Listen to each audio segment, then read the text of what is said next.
ನಮಸ್ಕಾರ ವೀಕ್ಷಕರೇ, ವಿವಾ ನ್ಯೂಸ್ಗೆ ಸ್ವಾಗತ. ಇದು ಸುದ್ದಿಗಳ ಡಬ್ಬಿ. ಕಲಬುರಗಿ ದಕ್ಷಿಣ ಗ್ರಾಮೀಣ ಬ್ಲಾಕ್ ಕಾಂಗ್ರೆಸ್ ಸಮಿತಿ ಅಧ್ಯಕ್ಷನನ್ನ ಮುಂಬೈ ಪೊಲೀಸರು ಡ್ರಗ್ಸ್ ಪೆಡ್ಲಿಂಗ್ ಪ್ರಕರಣದಲ್ಲಿ ಬಂಧಿಸಿರುವ ಹಿನ್ನೆಲೆಯಲ್ಲಿ ಜೆಡಿಎಸ್ ಜಿಲ್ಲಾಧ್ಯಕ್ಷ ಬಾಲರಾಜ ಗುತ್ತೇದಾರ ಸರ್ಕಾರ ಹಾಗೂ ಪೊಲೀಸರ ವಿರುದ್ಧ ವಾಗ್ದಾಳಿಯನ್ನ ನಡೆಸಿದ್ದಾರೆ. ಈ ಕುರಿತು ಪತ್ರಿಕಾ ಪ್ರಕಟಣೆ ಹೊರಡಿಸಿರುವ ಅವರು, ಕಲಬುರಗಿಯಲ್ಲಿ ಹಾಡಹಗಲೇ ಕೊಲೆ, ದರೋಡೆ, ಡ್ರಗ್ಸ್ ಸೇರಿ ಅಕ್ರಮ ದಂಧೆಗಳು ಎಗ್ಗಿಲ್ಲದೆ ನಡೆಯುತ್ತಿವೆ. ಆದರೆ ಪೊಲೀಸರು ರಾಜಕೀಯ ಪ್ರಭಾವದಿಂದ ಅಸಹಾಯಕರಾಗಿದ್ದಾರೆ. ಮುಂಬೈ ಪೊಲೀಸರು ಬಂಧಿಸಿದ್ರು, ಆದರೆ ಕಲಬುರಗಿ ಪೊಲೀಸರಿಗೆ ಸಿಗಲಿಲ್ಲವೇಕೆ? ಇದೇನಾ ಕಾಂಗ್ರೆಸ್ ಗ್ಯಾರಂಟಿ ಎಂದು ಪ್ರಶ್ನಿಸಿದರು. ಡ್ರಗ್ಸ್ದಂತಹ ಮಾದಕ ವಸ್ತುಗಳು ಮಕ್ಕಳ ಕೈಗೆಟುಕುತ್ತಿದ್ದು ಮಕ್ಕಳ ಭವಿಷ್ಯ ಹಾಳಾಗುತ್ತಿದೆ. ಶಾಸಕರು, ಸಚಿವರು ಅಕ್ರಮದ ಬೆನ್ನಿಗೆ ನಿಲ್ಲೋದನ್ನ ಬಿಟ್ಟು ಅಕ್ರಮಕೋರರ ವಿರುದ್ಧ ಕಠಿಣ ಕ್ರಮ ಕೈಗೊಳ್ಳಿ ಎಂದು ಬಾಲರಾಜ ಗುತ್ತೇದಾರ ಆಗ್ರಹಿಸಿದರು. ವಿವಾ ನ್ಯೂಸ್ ಕನ್ನಡ. 2.5 ವರ್ಷದಲ್ಲಿ ಕಾಂಗ್ರೆಸ್ ಕೊಟ್ಟಂತ ಭಾಗ್ಯಗಳು ತಮ್ಮ ಮಾಧ್ಯಮ ಎದುರುಗಡೆ 1-2 ಹಗರಣ ಮೇಲೆ ಹಗರಣ, ಹಗರಣ ಮೇಲೆ ಹಗರಣ, ಹಗರಣದ ಸುರಿಮಳೆಗಳ ಮಾತ್ರ ಕೊಟ್ಟಿದ್ದು ನಾವು ನೋಡ್ತಾ ಇದೀವಿ, ಜನ ನೋಡ್ತಾ ಇದ್ದಾರೆ, ಮಾಧ್ಯಮದವ್ರು ನೋಡ್ತಾ ಇದ್ದೀರಿ, ಸ್ವತಃ ಅವ್ರ ಪಕ್ಷದ ಶಾಸಕರುಗಳು ಹೇಳ್ತಾ ಇದ್ದಾರೆ. ಇದ್ರ ಬಗ್ಗೆ ಇನ್ನೇನು ಹೇಳ್ಬೇಕು? ಇನ್ನು ಹೊಸದೊಂದು ಬಂದಿದೆ. ಅವ್ರದೇ ಆದಂಥ ಬ್ಲಾಕ್ ಕಾಂಗ್ರೆಸ್ ಅಧ್ಯಕ್ಷರು ಇವತ್ತು ಕಲ್ಯಾಣ ಮಹಾರಾಷ್ಟ್ರದಲ್ಲಿ ಸಿಗಿಬಿದ್ದಿದ್ದಾರೆ. ಅದು cocaine, poisonous drugs, mafia drugs peddler ಥರ ಅವರು ಸಪ್ಲೈ ಮಾಡಿ ಕಲಬುರಗಿ ಜಿಲ್ಲೆಗೆ ತಂದು ಎಲ್ಲ ಯುವಕರನ್ನ ಸತ್ಯಾನಾಶ ಮಾಡುವಂಥ ಭಾಗ್ಯ ಇವತ್ತು ಕಾಂಗ್ರೆಸ್ ಪಕ್ಷದ ಮುಖಂಡರುಗಳು ಈ ಒಂದು ದರಿದ್ರ ಕೆಲಸ ನಮ್ಮ ಈ ಭಾಗದಲ್ಲಿ ಮಾಡ್ತಾ ಇದ್ದಾರೆ ಅಂದರೆ ನಾಚಿಕೆ ಆಗಬೇಕು. ಇದಕ್ಕೆ ಮಂತ್ರಿಗಳು ಉತ್ತರ ಕೊಡಬೇಕು. ಉಸ್ತುವಾರಿ ಮಂತ್ರಿಗಳಾಗಿರ್ಬೋದು. ಇವತ್ತು ಅದು ಒಂದೇ ಅಲ್ಲ, ಇವತ್ತು ಇವನ್ನ ಅನೇಕ ಫ್ಯಾಕ್ಟ್ರಿಗಳು, ವಿಶೇಷವಾಗಿ ರಬ್ಬರ್ ಕಾರ್ಖಾನೆಗಳು ಲೈಸೆನ್ಸ್ ಇಲ್ಲ, ದಾಖಲೆಗಳಿಲ್ಲ, ಏನಿಲ್ಲ, ಇಲ್ಲಿಗಲ್ ಆಗಿ ನಡೀತಾ ಇದೆ. ಯಾರೇ ಕೇಳಿದ್ರೆ ಮಂತ್ರಿಗಳ ಮನುಷ್ಯ ಇದ್ದೀವಿ ನಾವು, ಅವ್ರು ಹಿಡಿಬೇಡ್ರಿ ಅಂತ ಓಪನ್ ಆಗಿ ಹೇಳ್ತಾರೆ. ಈ ಪರಿಸ್ಥಿತಿ ಕಲಬುರಗಿ ಜಿಲ್ಲೆಯಲ್ಲಿ ರಾಜಾರೋಷವಾಗಿ ನೋಡುವಾಗ ಏನು ಸಿಸ್ಟಮಲ್ಲಿ ನಾವು ನೋಡ್ತಾ ಇದ್ದೀವಿ, ಜನ ಎಲ್ಲರೂ ನೋಡ್ತಾ ಇದ್ದಾರೆ. ಇನ್ನು ಕೆಲವೇ ದಿನಗಳಲ್ಲಿ ಇವ್ರಿಗೆ ಗೊತ್ತಾಗುತ್ತೆ ಅಂತೇಳಿ ಇವ್ರು ಜಡ್ಪಿ TP ಎಲೆಕ್ಷನ್ ಕೂಡ ಮಾಡೋಕ್ಕೆ ಇವ್ರಿಗೆ ನೈತಿಕತೆ ಇಲ್ಲ. ಯಾಕೆ ನೈತಿಕತೆ ಇಲ್ಲ ಅಂದ್ರೆ ಇವತ್ತು ಡಿಕ್ಲೇರ್ ಆದರೆ ಇಮಿಡಿಯೇಟ್ ಆಗಿ ಎಲ್ಲರೂ ಸೋಲ್ತಾರೆ.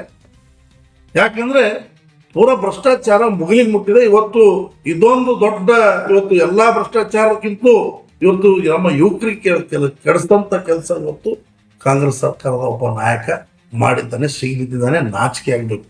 ಕಲಬುರಗಿ ಜಿಲ್ಲೆ ಇತಿಹಾಸದಲ್ಲಿ ಕೋಕಿನ್ ಯಾರು ಡ್ರಗ್ಗಲ್ಲಿ ಸಿಗಿಬಿದ್ದಿದ್ದ ಇತಿಹಾಸದಲ್ಲಿಲ್ಲ. ಇವತ್ತು ಕಲಬುರಗಿ ಜಿಲ್ಲೆಯ ಒಬ್ಬ ಕಾಂಗ್ರೆಸ್, ಅದು ಬ್ಲಾಕ್ ಕಾಂಗ್ರೆಸ್ ಅಧ್ಯಕ್ಷ ಸೌತ್ ಅಲ್ಲಂಪ್ರಭು ಶಾಸಕರಿದ್ದಂಥ ಏರಿಯಾದಲ್ಲಿ ಇವತ್ತು ಆ ವ್ಯಕ್ತಿ ರಾಜಾರೋಷವಾಗಿ ಇವತ್ತು ಡ್ರಗ್ ಪೆಡ್ಲಿಂಗ್ ಮಾಡ್ತಾನೆ. ಕಲಬುರಗಿ ಜಿಲ್ಲೆಯಲ್ಲಿ ಅವರು ಹಿಡಿಯೋದಿಲ್ಲ. ಯಾಕೆ ಹಿಡಿಯೋದಿಲ್ಲ ಅಂದ್ರೆ ಎಲ್ಲ ಮಂತ್ರಿಗಳು, ಇವತ್ತು ಶಾಸಕರುಗಳು, ಸರ್ಕಾರದವರು ಬಿಂದಾಸನೇನು ಡ್ರಗ್ ಸಪ್ಲೈ ಮಾಡಂತೇಳಿ ಅವ್ರು ಆಶೀರ್ವಾದ ಮಾಡಿರ್ಬೋದು. ಅದಕ್ಕಾಗಿ ನಿನ್ನ ಪೊಲೀಸರು ಅವ್ರಿಗೆ ಹಿಡಿಯೋದಿಲ್ಲ. ಯಾವುದೇ ರೀತಿಯಿಂದ ಇಲ್ಲಿ ಮರ್ಡರ್ಗಳಾದ್ರೂ ಕೂಡ ಇವತ್ತು ಅರೆಸ್ಟ್ ಆಗಲ್ಲ. ಇವತ್ತು ಕಳ್ಳತನ ಆದ್ರೂ ಕೂಡ ಇಲ್ಲಿವರೆಗೆ ಯಾರು ಅರೆಸ್ಟ್ ಆಗಲ್ಲ. ಏನ್ ಮಾಡ್ತಾ ಇದಾರೆ ಮಾನ್ಯ ಕಮಿಷನರ್ ಸಾಹೇಬ್ರೆ? ಏನ್ ಮಾಡ್ತಾ ಇದ್ರಿ ಇವತ್ತು SP ಸಾಹೇಬ್ರು, IG ಸಾಹೇಬ್ರೆ? ಎದಕ್ಕೆ ಸರ್ಕಾರ ನಿಮ್ಗೆ ಸಂಬಳ ಕೊಡ್ತಾ ಇದ್ರಿ? ಪಬ್ಲಿಕ್ ದುಡ್ಡು ನಿಮ್ಗೆ ಕೊಡ್ತಾ ಇರೋದು, ನಿಮ್ಗೆ ಪವರ್ ಕೊಟ್ಟಿದ್ದು. ಏನ್ ಮಾಡ್ತಾ ಇದ್ರಿ ತಾವು? ಇವತ್ತು ಉಸ್ತುವಾರಿ ಮಂತ್ರಿಗಳು ಪ್ರಿಯಾಂಕ್ ಖರ್ಗೆ ಸಾಹೇಬ್ರು ಇದಕ್ಕೆ ಉತ್ತರ ಕೊಡಬೇಕು. ತಾವು ಇವತ್ತು ರಾಜ್ಯದ ಬಿಟ್ಟು ಇವತ್ತು ನ್ಯಾಷನಲ್ ಮತ್ತು ಇಂಟರ್ನ್ಯಾಷನಲ್ ಬಗ್ಗೆ ತಾವು ಮಾತಾಡ್ತೀರಿ. ನಿಮ್ಮ ಜಿಲ್ಲೆಯಲ್ಲಿ ಇಂಥ ಒಂದು ಕೆಲಸಗಳು ನಡೀತಾ ಇದೆ, ನಿಮ್ಮ ಬೆನ್ನು ತಾವು ಮೊದಲು ನೋಡ್ಕೋಬೇಕು. ಜಿಲ್ಲೆಯ ಪರಿಸ್ಥಿತಿ ಏನಿದೆ ಎಂಬುದು ತಾವು ಇದ್ರ ಬಗ್ಗೆ ಪ್ರತಿಕ್ರಿಯೆ ಕೊಡ್ಬೇಕಂತ ನಾನು ಆಗ್ರಹಿಸ್ತೀನಿ.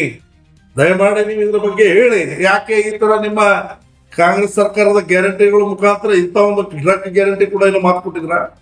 ನುಡಿದಂತ ನಡೆದಿದೆ ಅಂತೇಳಿ ಯಾವತ್ತೂ ಕೂಡ ಸರ್ಕಾರದಲ್ಲಿ ಹೇಳ್ಕೊತಿದ್ರಿ. ಏನ್ ನುಡಿದಂತ ನಡೆದಿದ್ರಿ? ಇದನ್ನ ಡ್ರಗ್ ಪೆಡ್ಲಿಂಗ್ ಮಾಡೋದು. ಬೇರೆ ಬೇರೆಯವರ ಬಗ್ಗೆ ಮಾತಾಡಕ್ಕೆ ಬಹಳ ಈಸಿ ಬರುತ್ತೆ. ಇವತ್ತು ನಿಮ್ಮವರೇ ಇದು ಕೆಲಸ ಮಾಡಿದ್ದಾರೆ. ಉತ್ತರ ಕೊಡಿ. ಯಾವ ಶಿಕ್ಷೆ ಕೊಡ್ತೀರಿ ಅವರಿಗೆ? ಯಾವ ಉನ್ನತ ಮಟ್ಟದ ತನಿಖೆ ಮಾಡ್ತೀರಿ? ನಾಚಿಕೆ ಆಗ್ಬೇಕು. ಇವತ್ತು ಇಂಥ ಒಂದು ಸರ್ಕಾರದ ವ್ಯವಸ್ಥೆ ಇವತ್ತು ನೋಡಕ್ಕೆ ನಮಗೆ ಸಿಗ್ತಾ ಇದೆ ಅಂದ್ರೆ ಇವತ್ತು ಅದಕ್ಕೆ ಇವತ್ತು ಕಲಬುರಗಿ ಜಿಲ್ಲೆಯಲ್ಲಿ ಇವತ್ತು SSLC ಫಲಿತಾಂಶ ನೋಡಿದಿರಿ ನಾವು. ಎಲ್ಲ ರಾಜ್ಯದಲ್ಲಿ ಲಾಸ್ಟ್ ಪೊಸಿಷನ್ ಇವತ್ತು ಯಾರ್ದಿದೆ ಅಂದ್ರೆ ಕಲಬುರಗಿ ಜಿಲ್ಲೆದಾಗಿದೆ. ಇದಕ್ಕೆ ಉತ್ತರ ಬಹುತೇಕ ಇವೆಲ್ಲ ಡ್ರಗ್ ಪೆಡ್ಲಿಂಗ್ ಮಾಡಿ ಇವತ್ತು ಹಾರ್ಟ್ ಅಟ್ಯಾಕ್ಗಳು ಆಗ್ತಾ ಇದೆ.